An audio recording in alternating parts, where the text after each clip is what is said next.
Empat perkara jika ada pada diri kamu, kata Rasulullah, arba'u tajri ujurahum ba'dal mauti.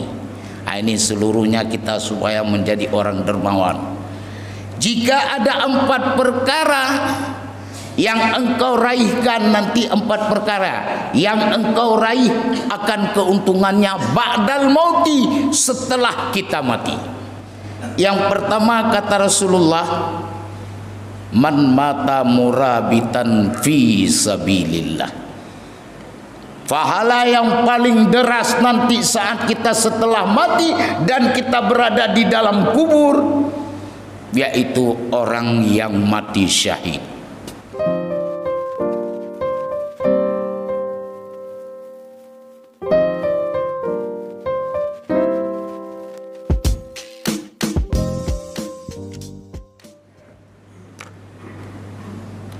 Assalamualaikum warahmatullahi wabarakatuh.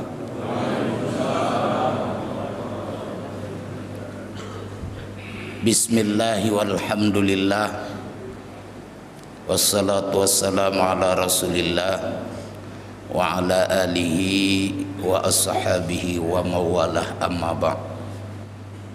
Faya ayyuhal hadiruna wal hadirat rahimakumullah. Senantiasa kita memanjatkan puja dan puji kehadirat ilahi Rabbi atas nikmat dan karunia daripada Allah, sehingga pada subuh yang berbahagia ini,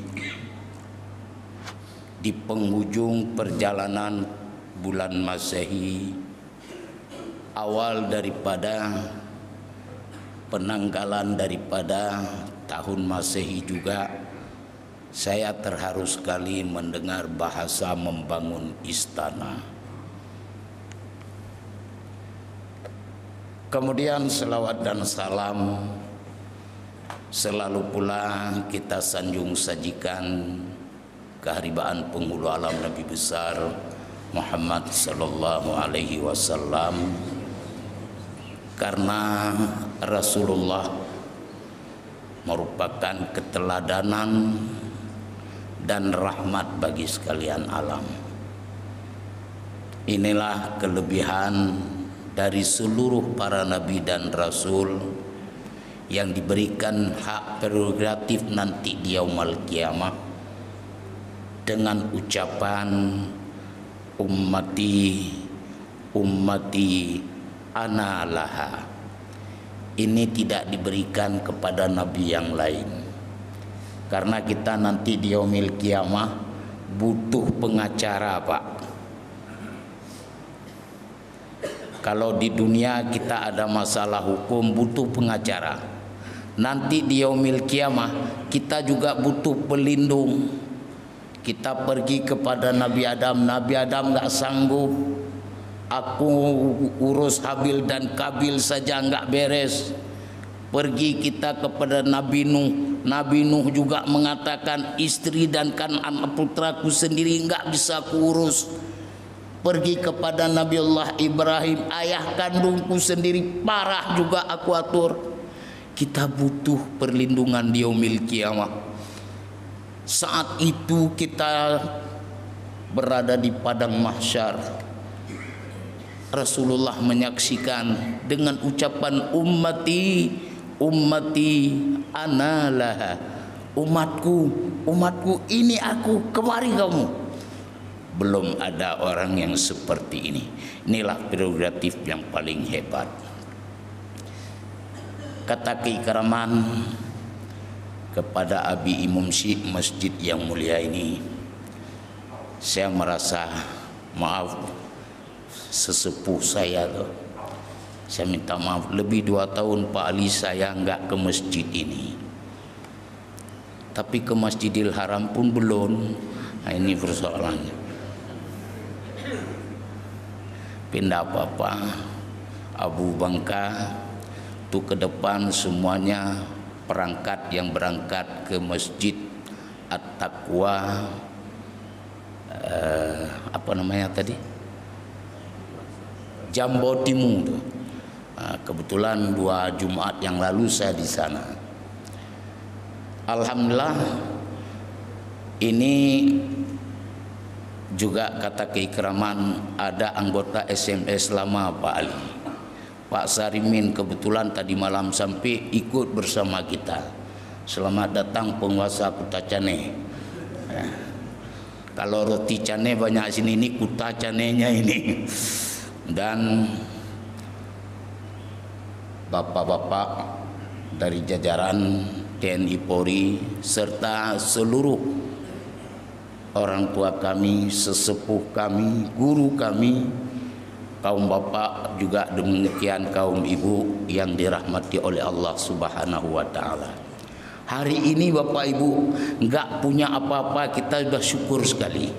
Dapat rahmat saja udah bahagia kita. Ini hari subuh ini Allah memberikan rahmat saja untuk kita, sudah syukur kali. Karena Allah dalam hadis qudsi mengatakan, wa man nazara alaihi birrahmah la yu'adzibuhu ba'dahu abada. Siapapun di antara hambaku yang aku pandang mereka dengan rahmatku, kata Allah, mereka tidak akan pernah aku adab selama-lamanya. Ini yang kita butuhkan. Maka hari ini saya terharu juga tentang istana. Tadi Pak Ali mengungkapkan itu, istana yang paling hebat adalah membangun istana di yaumul qiyamah. Kita tidak mengharapkan itu saja, dapat istana dalam kubur sudah hebat. Ini Pak, arba'un idza kunna fika fala 'alaika ma fataka minad dunya. Dalam hadis yang lain Rasulullah mengatakan, 4 perkara jika ada pada diri kamu, kata Rasulullah, arba'un tajri ujurahum ba'dal mauti. Ini seluruhnya kita supaya menjadi orang dermawan. Jika ada 4 perkara yang engkau raihkan nanti, 4 perkara yang engkau raih akan keuntungannya ba'dal mauti, setelah kita mati. Belum kiamat nih, setelah kita mati. Ini akan kita raih.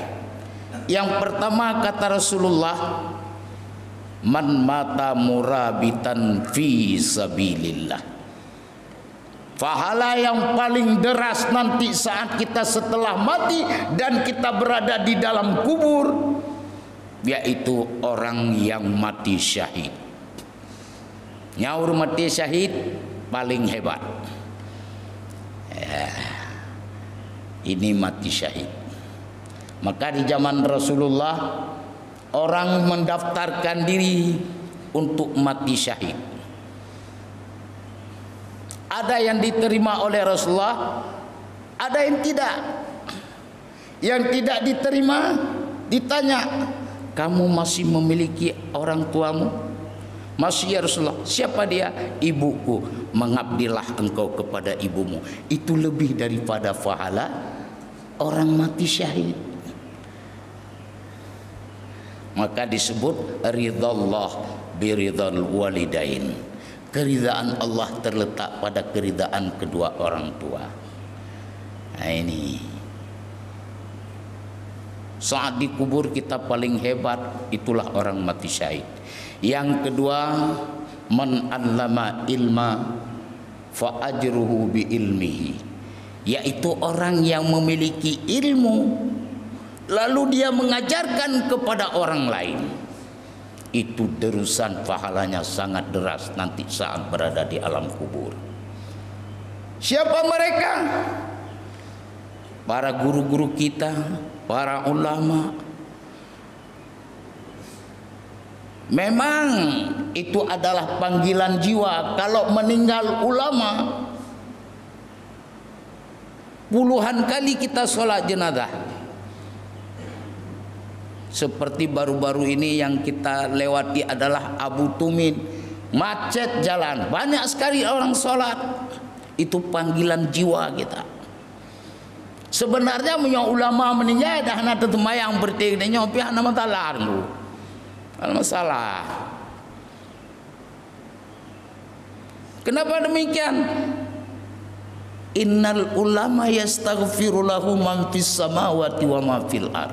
Sesungguhnya ulama telah dimohon keampunan seluruh penduduk langit dan bumi, hatta hitana fil bahri, sampai ikan-ikan di laut beristighfar untuk ulama.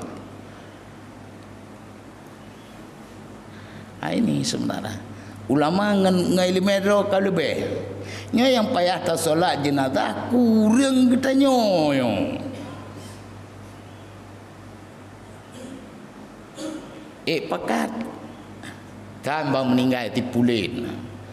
Ini yang harus kita perbanyak. Karena apa? Bahagian daripada fadilah solat jenazah itu menguntungkan orang yang mati itu. Sama dia golon dente dengku, sama dia golon dente. Bentuk kahanan pudet sama dia betalah pegang dilung, am temung tu dilop. Yang ingin kita katakan, as-salatu mardhatir rabbi wa sunnatil anbiya wa hubbul malaika wa nurul ma'rifat wa aslul iman wa qabulul a'mal.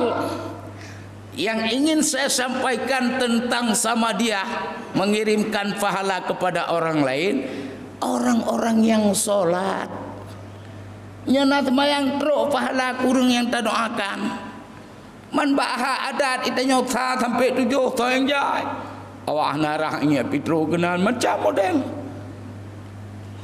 Padali as-salatu mardatir rabbi, karena solat itu kesenangan Tuhan. Wa hubbul malaikah,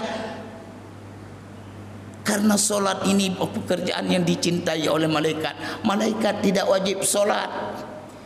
Kalau bapak-bapak mau gratis solat mulai besok ataupun hari ini masuk golongan malaikat. Jangan makan, jangan minum. InsyaAllah 3 hari kita dengar pengumuman inna lillahi wa inna ilaihi raji'un. Kalau mau gratis solat. Wa nurul ma'rifat, karena solat jalan mengenal Allah, cahaya.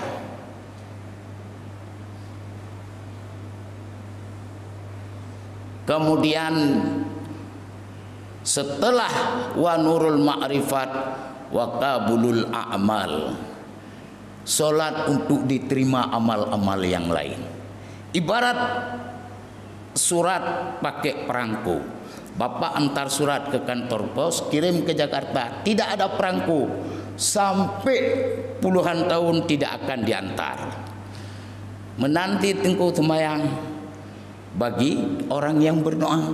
Sehingga salah seorang murid dari golongan mazhab Syafi'i bertanya kepada gurunya, wahai guruku, enak kita jadi umat Muhammad. Kenapa demikian? Orang yang berdoa untuk orang mati saja sampai. Jadi ditanya oleh murid ini, adakah orang yang berdoa yang tidak sampai amalnya? Doanya ada. Mahia ya syekh. Siapa dia syekh? Tarkus salah, yaitu orang yang meninggalkan sholat. Urang yang hana temayang hantruk doa tam doa kurang mati. Ya nargo yang ke porumah bagi bibi kauri keperti hana temayang yang tu. Ini tengku umum yang hek baca doa taboh pingan lepas. Ya, yang perti anak temayang lang buli pe hang kemah butamah ibu kuah ji nyahomlah, pokoknya itu urusan yang ingin kita sampaikan itu. Ini menggugah karena SMS ini senang melihat orang saleh nanti. Bek susah melihat orang tenang akibat penyakit liver bengkak hati ni. Ini Yang tadi kita sampaikan yang pertama tadi adalah menyangkut dengan ulama. Ulama dah nak doa tanya lebih ada murid lebih. Yang jadi orang-orangnya teruk bak tingkir ke ulama orangnya. Panih motor kita mewah-mewah ulama.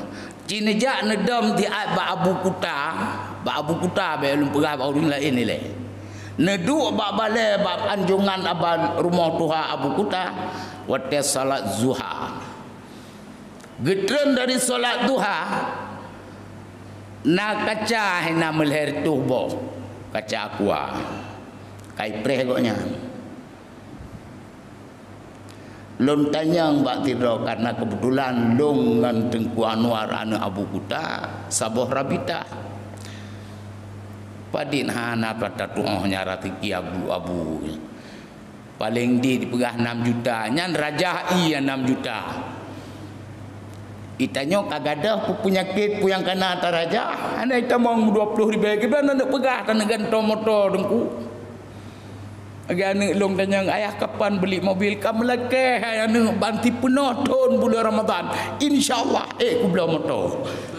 Habis penuh tahun tiap malam dah ceramah apa. Ini yang alihnya hanati mantan murid ahijak. Yang lagi kamu alumni daya apa yang meja program kabu trip 3 merupa nyain menurut level lah.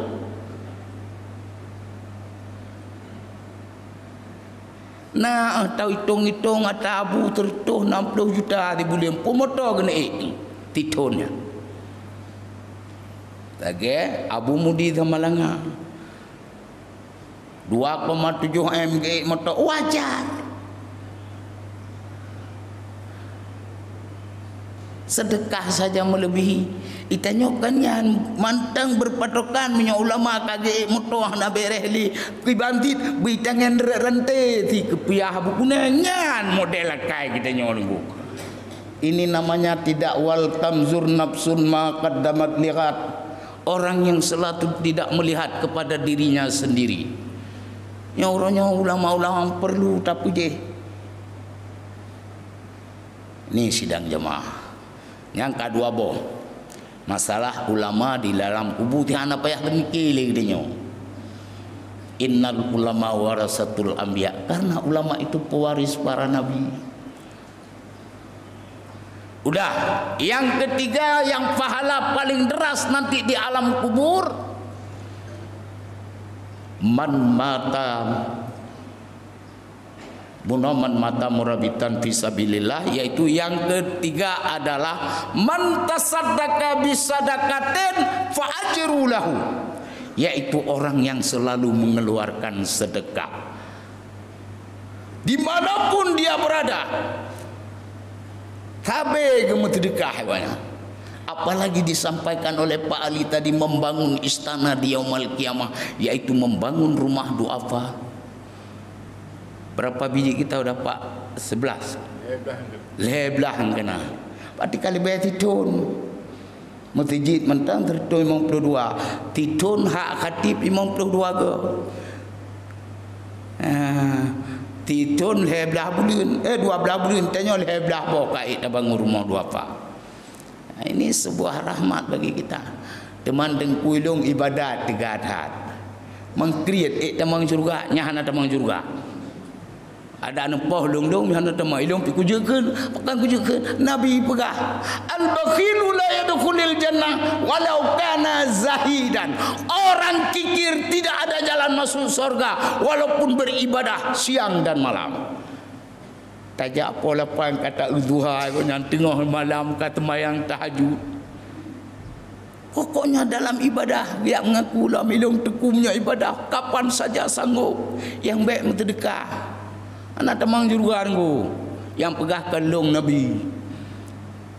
Hek tu orang kriat, orang pelit tidak masuk surga. Bajai ngeganto ke dak pandan leke kita nyong. Tujep i warung kopi hantang gejep. Menyo gejep gemai bubuk rumah. Dige wak muka buki. Kriat pelit tidak masuk surga. Yang katakan Rasulullah,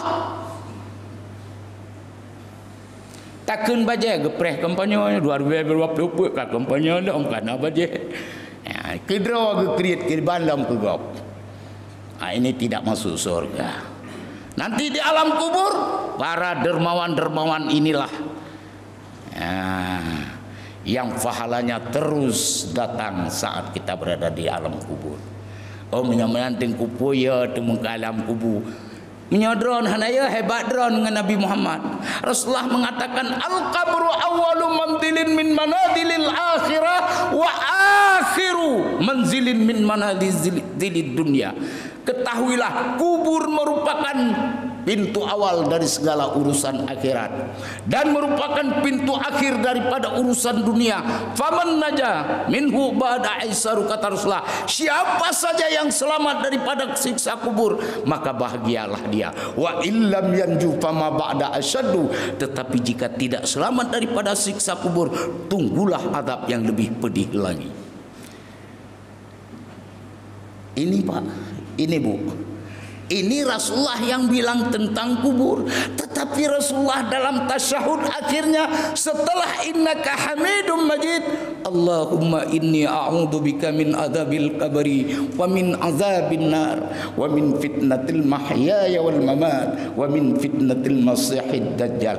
Rasulullah yang sudah jaminan surga, dia berlindung kepada azab kubur, berlindung kepada Allah dari azab kubur, juga azab neraka, dari fitnah hidup, juga fitnah mati.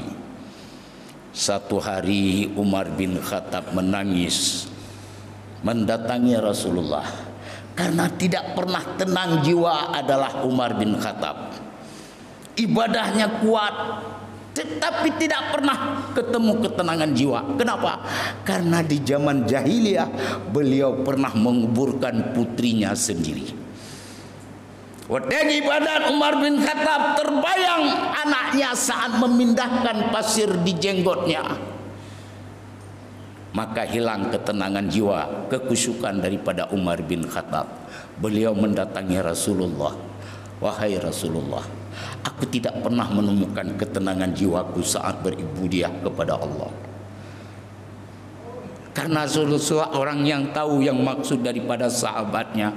Lalu diajarkan, Allahumma inni zalamtu nafsi zulman katsira wa la yaghfiruz dzunuba illa anta faghfirli maghfiratin min indika warhamni innaka antal ghafurur rahim. Rasulullah mengajari Umar bin Khattab, nanti setelah tasyahud akhir kau mengatakan Allahumma inni zalamtu nafsi zulman katsira. Ya Allah, sesungguhnya aku telah menzalimi diriku sendiri dengan kezaliman yang besar. Wala yaghfiruz dzunuba illa anta. Tidak ada ya Allah yang mampu mengampuni akan dosa tersebut kecuali Engkau. Faghfirli, ampunilah aku, warhamni, kasih sayangilah aku, innaka antal ghafurur rahim, karena sesungguhnya Engkau wahai Allah adalah Maha Pengampun dan Maha Penyayang. Menyo Umar bin Khattab getemu doa katanya, itanya lebih lomlah. Rasulullah lebih takut terhadap siksa kubur, kita lebihlah. Ini persoalan. Itanya yang lemah tengok utang lengku. Rasulullah pada suatu pelepasan jenazah dikatakan, wahai Ananda, apakah ayahmu memiliki utang? Iya ya Rasulullah. Berapa besarnya? 1 dinar ya Rasulullah. Mampu kamu lunaskan utang ayahmu? Tidak ya Rasulullah. Rasulullah membuat tawaran, siapa di antara jamaah yang mau melunaskan utang hamba Allah ini? Salah seorang agniya sakhia, orang kaya dermawan, menunjuk tangan, aku ya Rasulullah. Bangun dia menyerahkan 1 dinar itu, lalu diambil oleh Rasulullah, dititipkan kepada putra si mayat itu. Apa ucapan Rasulullah? Tunaikan utang ayahmu. Orang kaya tersebut kembali ke tempatnya. Apa yang diucapkan oleh Rasulullah? Hai, baru saja kau dinginkan kulitnya dari bara api neraka. Ini orang mati yang berhutang. Dalam hadis yang lain Rasulullah bertanya dulu kepada sahabat, siapa yang meninggal? Si Fulan, ada utang dia? Ada, kalian saja yang solatkan. Nabi yang mayang berangkah ulam lagi orang tanya orang itu, lihat cok penggampung hana pulang-pulang. Tujuh ke kajak panitia, alah naruh long ina long kun. Hai lagi fikir jak terakhir pengutip kiban dia utang kampung. Alah mempengjen jok kibli. Orang Aceh memang kental bahasanya. Mempengjen jok kibli. Berarti yang terima setan mendum niku. Ini persoalan. Kita selalu menganggap ringan, menganggap enteng persoalan itu. Utang sekecil apapun tetap terjadi persoalan. Saat melintasi perkuburan, Nabiullah Isa alaihi salam melihat sahabatnya ahli ibadat disiksa oleh malaikat jadi arang. Namanya dong kita karang memang. Ya. Ini Nabi Isa. Lalu Nabi Isa melihat keadaan hamba Allah yang disiksa jadi arang, mengadu Nabi Isa, ya Allah, ini adalah kuburan sahabatku, ahli ibadat, sepengetahuanku ya Allah dia tidak pernah berbuat dosa, tetapi kenapa tega malaikatmu menyiksanya sampai jadi arang? Aku bermunajat kepadamu ya Allah, berilah kesempatan aku berbicara dengannya. Yang kejut mujizat Nabi Isa, bisa dibangkitkan orang mati dari kubur. Lalu ditanya oleh Nabi Isa, wahai sahabatku, kok sahabatku ahli ibadat, sepanjang pengetahuanku engkau tidak pernah berbuat dosa, kenapa kamu hangus seperti arang? Benar wahai Nabiullah, aku ini hamba Allah, sahabatmu dan ahli ibadat, memang aku tidak pernah berbuat dosa. Tetapi ketahuilah olehmu, malaikat menyiksa aku sampai jadi arang. Persoalannya sangat kecil. Apa? Satu hari aku menghadiri walimah, yaitu makan makanan, tanpa aku sadari nyangkut daging di gigiku. Aku juga tanpa menyadari telah mematahkan lidi daripada pohon nyiur orang, tidak panjang, hanya 2 inci. Aku congkel daging yang ada di gigiku. Persoalan lidi 2 inci inilah aku disiksa jadi arang. Ini sahabat, ini saudaraku, seorang hamba Allah ahli ibadat tidak pernah buat dosa, hanya kesalahannya mematahkan lidi 2 inci untuk mencongkel gigi karena nyangkut daging. Atrago anam lekedin. Mai tanya bau truk bak gatu bau apa punya fikir keron. Mulai tameh pun bau gop tanya yang sembahyang Allahu Akbar khusyuk kali. Gatu bau gop. Ini sidang jamaah, semuanya itu kembali kepada diri kita, persoalan yang menyangkut dengan Allah. Maka inilah sebagai harapan daripada kita semua. Tujuan daripada SMS saya juga minta maaf kepada bapak-bapak.